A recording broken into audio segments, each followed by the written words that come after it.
There were reports about, asking for a trade. Where are things with that, and how do you separate, the business side from going out there and playing? I asked, they said no, and that's kind of that's where that stopped. But I mean, I'm just keep doing my job until something shake out either way. Honestly, I don't know which way it's gonna go, but I'll be ready for whatever. Are you pretty confident that something will work out here? I wouldn't say I'm pretty confident. Like I said, I really don't know where it's gonna go, but I know, like I said, I'm ready. Like I'm ready to go if you want me to go. I'm ready to play if you need me to play. So. Are you happy here? Am I happy? It's a job, you know what I mean? At the end of the day, like I'm happy to be doing my job with my boys, but I could be happy anywhere. Well, it's Jakobi Meyers not backing off, not even an inch from his trade demand with the Raiders. We're going to get into all of that, including how it might play into Sunday's game against the New England Patriots, and for that matter, the entire season. Welcome to Vegas Nation First and 10, your weekly go-to, or your daily go-to for Raider news and analysis, multi-weekly go-to for news and analysis about the Raiders. Daily-ish? Daily-ish, yes, sure. I like that. If that's even a word, we'll accept it in this case. Just to remind everybody, Vegas Nation First and 10 is brought to you by the Las Vegas Review-Journal and Station Casinos STN Sports, and we thank them for all their support. We thank you for all your support. Keep hitting that like button, the subscribe button. Pass the word around. We're here. Vegas Nation is here. We're not going anywhere, and we are the go-to for Raider news and analysis. Adam, sometimes things get reported, and a lot of it is through agents and behind the scenes and stuff that nobody's necessarily putting their name to it or claiming it, or once the cameras start rolling, sometimes people are a little bit shyer, maybe, I guess, sure, or reserved in how they handle things in front of the cameras or in front of us when we're asking direct questions and honest questions. But Jakobi Meyers did not do that. No.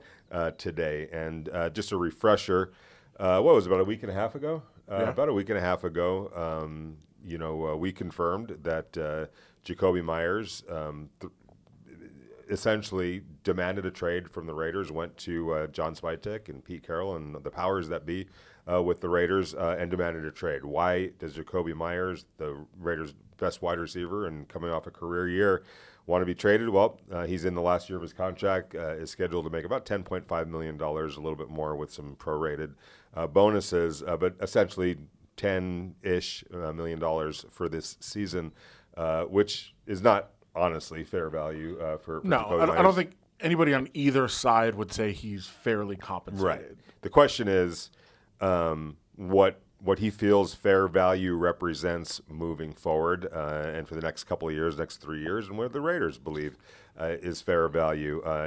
But long story short on all that, despite contract negotiations and talks, and this has been ongoing for a while now, this just didn't just pop up. Jakobi Meyers and his group, frustrated by the pace of or the lack of progress, he said, "Look, I want to be traded." And when we talked to him about that today for the first time since all that came out, his basic response was, number one, I asked to be traded. They said no. That's where that started and ended. But he's ready to play. He's ready to get traded. He's happy here, competing with his teammates, but he could be happy anywhere else. Yeah. There's green money in Green Bay and Washington, D.C. and Philadelphia and everywhere else in the NFL. They pay their players too. So he could find happiness in any number of markets, whether it's here or someplace else. And he's said, basically, the gist of what he said, to paraphrase, I'm going to keep reminding them that I'm not happy, just to make sure they understand that I'm not happy, and I'm going to keep fighting for what I believe is fair value. Yeah, and to be clear, that was my question at the end, where I kind of said, look, season starts Sunday. Yeah. Oftentimes when we hear these things, that's an off-season thing. Now that the season started, everybody's moved on, and we'll talk about it after the season. Mm-hmm. He was very clear that is not the case. Yeah. He said, look, I remember it. I'm going to keep fighting for it, and if they forget, I will remind them. Yeah. I want to be traded or paid. Right. And I think that's a fair point to make. And he also said, look, I'm going to continue to do what I do. I'm going to be a leader. I'm going to be a player. I'm going to do everything I possibly can. I'm going to block and do everything I'm supposed to do and everything I've always done to get to this point. But I'm going to make it clear that I don't think I'm being fairly paid. He's not being fairly paid. Again, I don't think the Raiders would suggest that he's being fairly paid. I mean, the contract is what it is. He is a different player now. He signed it He's a different player now than when he signed the contract. And very often when you go into the final year of a contract, it's time to sign an extension. That happens all the time. We've seen it happen to a couple guys around here. Even this year, this offseason. Right. A couple guys going into the last year, they sign an extension to make it longer. That's typically how players like this operate when they are, an important player to the team. They just haven't come to a deal. And it's very obvious why they haven't come to a deal in this case. And just to lay out the circumstances, we don't know the exact numbers, but Jakobi Meyers is a number one receiver for the Raiders. He doesn't probably deserve, quote unquote, number one receiver money. I think he would even like the $40 million range, the Justin Jefferson, Jamar Chase range. He's probably not in that range, but he's not in that range for a couple of different reasons. Right. Number one, the production just isn't isn't the same. The age where he is, the ceiling is not the same. Age for sure. Yeah, exactly. When you invest $40 million in Justin Jefferson, you're not paying for what he did. You're paying him for the prime years of his career. For sure. And Jakobi, would say, maybe I don't deserve that, but I deserve number one receiver money. If you look around the league, what average number one receivers make, probably somewhere in that range. The team would say, you've never been a number one receiver before. You were a number one receiver by default last year. Now what you do is all the dirty work, the important things, the blocking downfield, the leadership, all those things. And I think part of why I believe he should be rewarded is because he was just a worker, a quiet guy. I'm going to do my job. I'm going to do this. And he only now has come out and been like, pay me. Because it's gotten to a point of, hey, I've done everything I could. I did everything you asked me to do. We still haven't come to an agreement, but it's very obvious. He and his agent and people around him think he deserves a certain level. The Raiders are like, yeah, it's not quite where we see you. And I think maybe they're closer to right, but I do think I said at the beginning of this process, maybe somewhere around 20. I know looking at comps, it's more probably 24, but that's a lot. That is a lot of money. Yeah, it's a lot of money to commit to a guy, and so. I think it's fair to say the Raiders might let him play this year and then let him go. You get a compensation pick if he signs elsewhere, but it is a very, very challenging negotiation. A lot of these are not. The Max Crosby negotiation is not challenging. You're going to be the highest paid player in the league, and then 2 days later you're not going to be anymore. But also remember, you backed this up. I forget exactly when Max did this, but remember they bumped his salary one year to kind of appease him for a year. And then, what was that last year? Was it last year or the year before? It might have been the year before, where they gave him like a $7 million just handed him money, bump, kind of like they did with Hendrickson. Cincinnati, that's what they did. No doubt about it. Which is kind of what I think might happen in this case, but I'm a little bit surprised that it hasn't happened yet. And maybe the reason it hasn't happened is because Jacoby's like, that's not what I want to do. I want to either sign it, but if I'm him at the same time, take it and regroup and go get your money on the open market. So that's some investigative work that we'll try to keep chipping away at to see, exactly. We're never going to find out what the true disparity is here. But I do want to sidetrack for a second, also, just because you said something, and I want to make. I know you believe the same thing I do. I want to make it clear. When we talk about sources or anonymous reporting and that sort of thing, usually if it's credible people. And I'll lump us in, but if it's credible outlets, credible people, anonymous sourcing is probably more reliable than things that are on the record because people are more free to talk. They'll say things that they actually believe. They're not being, diplomatic or political. I think it was a little bit surprising what you were getting at earlier, and that Jakobi was like, yeah, I did ask for a trade. I want one. I still want one. That's a little bit surprising because usually, even though we knew he had asked for a trade, we knew the team had said no. Yes. We knew all of the details, and when we reported the details, usually you would expect the players I'm focused on this. I'm not going to talk about it. I'm just going to let my agent take care of that. And then fans might come out and be like, oh, it was all wrong from the beginning. No. When you have things that are on the record, or things that are anonymous or sourced or behind the scenes and they're confirmed by credible people, usually they are more accurate than not. And I know we have a problem believing media, trusting media, and there are too many people that are quote-unquote media that you listen to and follow that are not sourcing things and are not confirming things. But just know when you're listening to or watching or reading reliable news outlets, and I know people have their opinions on what those are, but those things are usually true when they are sourced. I remember to put that in perspective, and we're diverting here a little bit, but maybe pulling back the curtain. I think it's important. It is. I remember it was a contract negotiations between a baseball general manager and a star pitcher, and I called for an update, right? And this is the general manager, and he was more than fine to talk on the record. He was also talked off the record. Okay, so. His first answer was, well, my on-the-record comment is we're working hard to, pay X player, blah, blah, blah, and we'll see where it goes. And then, okay.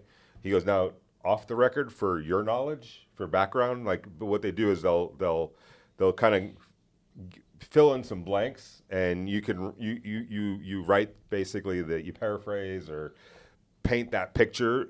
But essentially what he said was, there's no way on God's green earth we're meeting that demand. He's not worth that money, so he just basically said that's not happening, and this is what we're, offering, but that's all off the record, So you kind of know, but I have somebody very prominent in the sports community that I talk to, somewhat regularly, who will always say almost every time I ask a question, you want the on-the-record or off-the-record right. answer? Usually the off-the-record answer is much more reliable, much more true than what the on-the-record answer Right, is. exactly. My question is, and this has always been my question in this situation, because, talking to some people throughout the league, look, Jakobi Meyers, in his nature, is a consummate professional and a really good teammate. And so there's an element of this of bark, but no real bite, because he's not going to do anything that kind of goes against his nature. Which he's not going to not block downfield. He's not going to not block. He's not going to not show up to practice. He's not going to not play, right? But also, I think that's part of why he is speaking out, right? Exactly. Because we know what he's going to do on the field. We know what he's always done. And I think what he has always done, his entire career, New England to here, everywhere, is be the consummate professional. Right. Do everything right, everything by the book. I'm going to be a perfect citizen. And what has that gotten him? In his mind, what has that gotten him? Not the reward that other people get for maybe being a similar player. And so I think now he's saying, I'm still going to do those things, but I'm going to make it very clear. I'm not happy and I want that money. Now, from the club's perspective, knowing the bite without much teeth to it element, what's going to persuade them to come off of their position of what they think he's worth when in their mind they know that he's going to do exactly what his job is, and he's going to be a professional about it, a consummate professional about it, and he's not going to take this any further other than acknowledging the situation through words. But we talked to John Spytek about it last week, and he's like, we've had many conversations. He's going to be a pro, and we expect him to be a pro and nothing less than that, and I don't expect anything less from him. So where is, even no matter what he says, like what's going to prompt the Raiders to come off of their position? I don't think, to be honest with you. Nothing. I mean, they understand what they have. They know what he is. They know who he is. They know he's going to go do his job. He's always done it, and that hasn't been enough for them to meet his demands, right? I mean, It hasn't been. They don't believe he's the player that he and his agent believe that he is. In terms of the money. So they're not going to, they're not going to meet those demands, so they're just where they are. I mean, we don't think you are that. You do. That's a problem. And look, sometimes another team might think you are. Somebody else might be willing to meet what you want, and that's why he wants a trade. That's why he wants to go somewhere else. But we also know that he's going to do everything right on the field, continue to do that.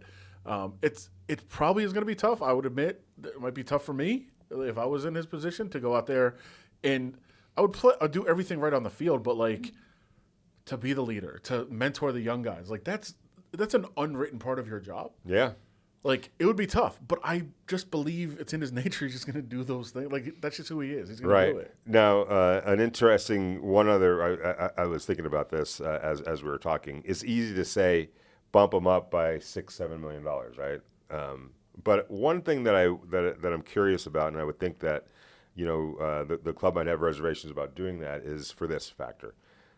You don't know how this season is going to turn out. And it could go completely sideways starting on Sunday. That slide could start on Sunday. We don't know what this Raider season is going to be about. A whole lot of unknowns. And if it does go sideways, Jakobi Meyers and his trade demand becomes a pretty good potential asset for the Raiders. So the easiest way to move him at the trade deadline if you don't want to eat money on the deal, you're probably going to eat money on the deal, especially if you want to get a better return.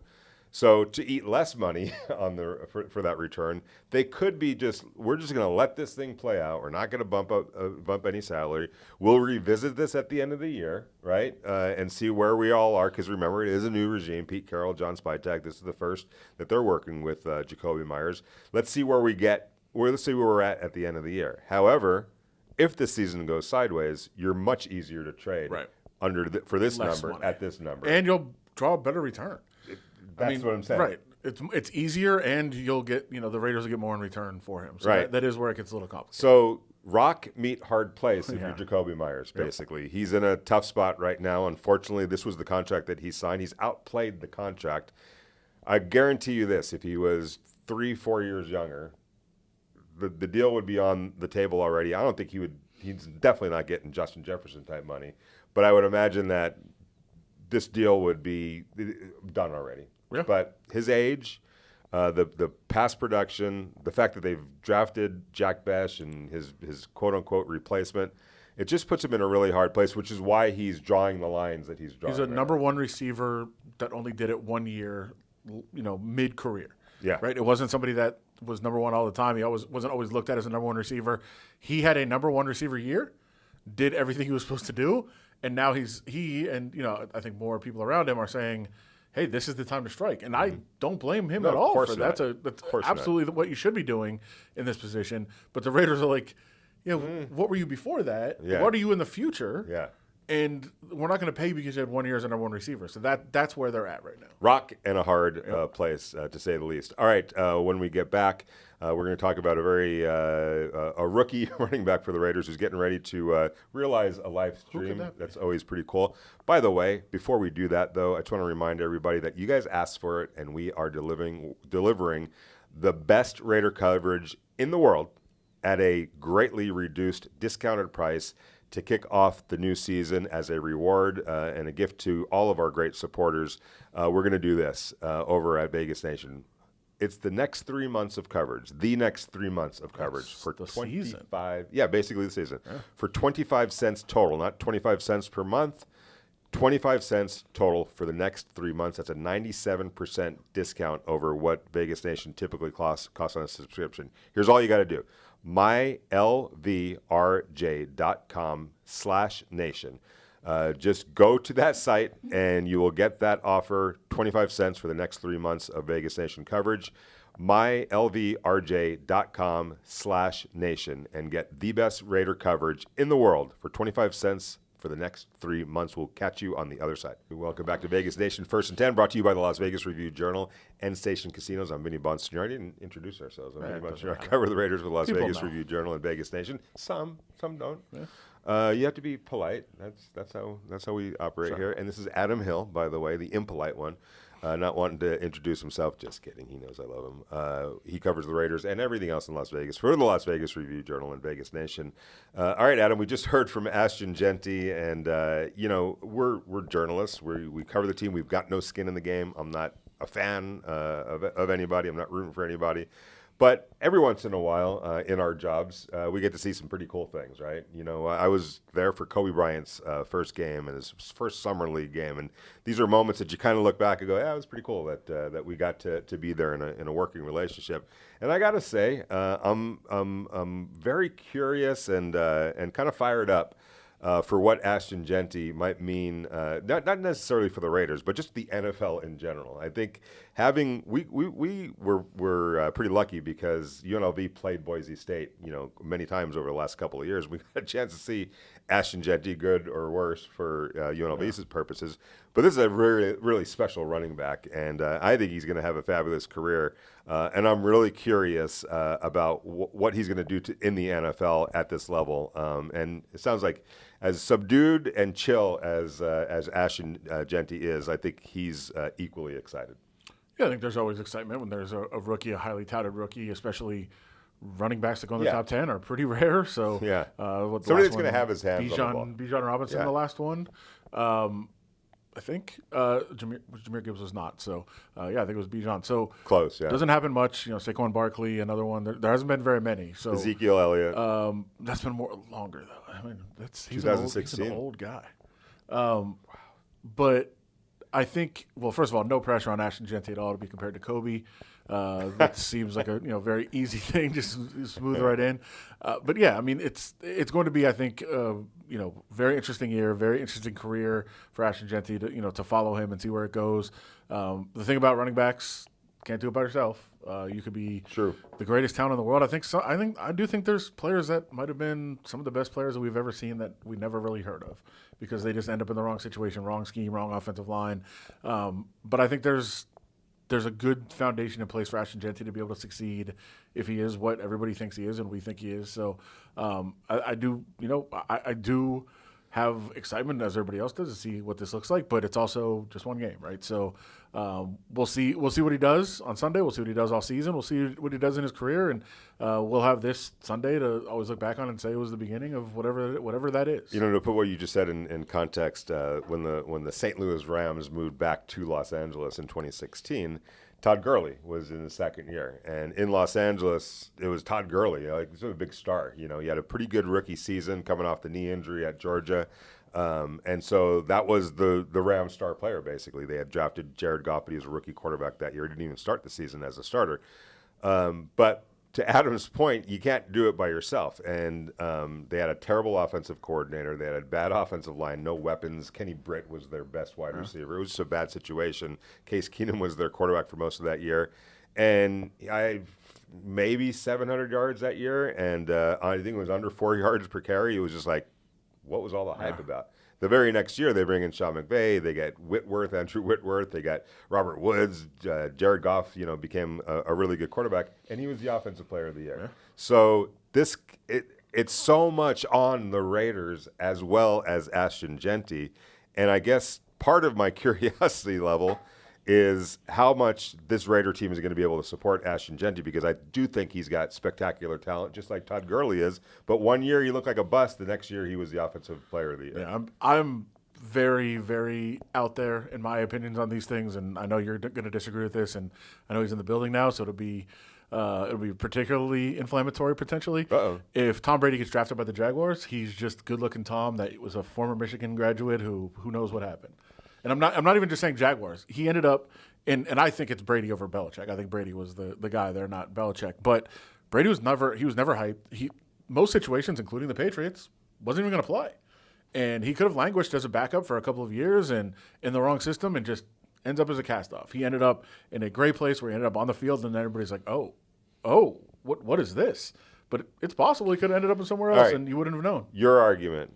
I'm talking to Lamar Odom, NBA player, and he told me explained it just kind of as you did. He's like, life and sports is so much about circumstance. Oh, of course. And his argument was this. This is what he said to me, Vinny. He goes, you're telling me that if you took, and Kevin Garnett at the time was with the Minnesota Timberwolves. He goes, you're telling me that if you took Kevin Garnett and put him in San Antonio, swapped him out for Tim Duncan. He goes, and I love Tim Duncan. He goes, you swap him out for Tim Duncan. You put Kevin Garnett with Popovich and Tony Parker and Manu Ginobili and the system that they have over there. You don't think that they're winning championships? Oh, yeah, of course. And he's like, and we probably would be saying, Tim Duncan, man.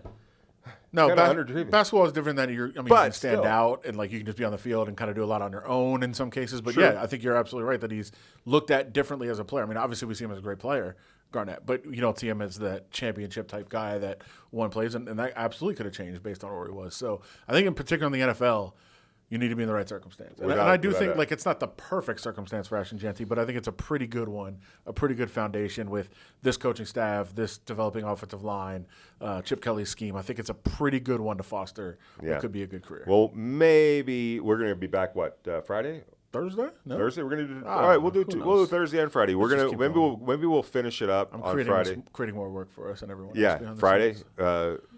Okay, we'll get that all sorted out. But at some point this week, maybe we'll do. We just start talking when people tell us to talk. Exactly. When they give us the microphone, they can't shut us up. Yeah. Trust me, they cannot shut us up. All right. So curious about Ashton Jeanty, this entire operation with the Raiders. Pete Carroll said he was as fired up about this opener as any other, maybe even more so than others because, he kind of got kicked to the curb last year, had to sit out and watch. And also started in New England where it didn't go well and played against New England in the Super Bowl. A lot of Patriots ties. Yeah, he actually has beaten the Patriots a couple of times, but the one we all remember is the Super Bowl, which I was there, by the way, in Arizona.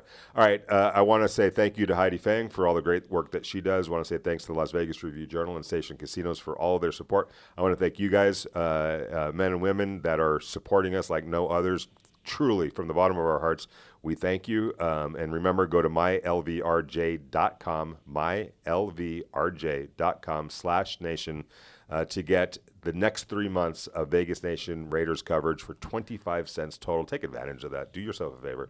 It's a great deal. Adam Hill, thank you very much for everything that you do. Goodbye for now. It is Wednesday. We will check back with you in a day or so. Take care.